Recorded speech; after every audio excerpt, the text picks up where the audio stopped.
দেখুন কপি পাতাগুলোকে আমি ভালো করে ধুয়ে নিলাম। ধুয়ে নেওয়ার পর এরপর চালে শুকুতে দিতে যাব। চালে শুকিয়ে শুকুতে দিয়ে দিলাম। দিয়ে দেওয়ার পর এরপর কপি পাতায় তেলটা ঢেলে নেবো ভালো করে। তেলটা মাখিয়ে নিয়ে এরপর একবার শুকুতে দিয়ে দেবো। শুকনোর পর এরপর সব নুন ফুন যা দিয়ে হয়ে গেল দিয়ে দিলাম।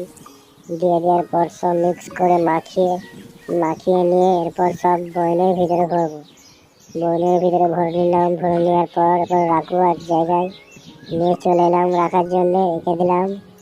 এরপর যা যা লাগবে মালপত্র সেই সবগুলো এরপর লম্বাটি ঢাললাম। ঢেলে নিয়ে তারপর এরপর সবগুলোকে ভালো করে তেল মাখিয়ে শুকুতে দিয়ে দিলাম। দিয়ে দেওয়ার পর শুকিয়ে গেছে। এবার ওগুলোকে পিস পিস করে কেটে নিচ্ছি। কেটে নেওয়ার পরে এবার জ্যাম পাউরুটি কাটবো। জ্যাম পাউরুটি কেটে নিলাম। কেটে নেওয়ার পর ওকে পিস পিস করে ভালো করে কেটে নিলাম। এরপর যা মশলাপাতি সব দিয়ে দিলাম। দিয়ে দেওয়ার পর জ্যাম পাউরুটি মাখানো হয়ে গেছে। এরপর ওকে ওভেনে দিয়ে কিছুক্ষণ ফুটিয়ে নেব।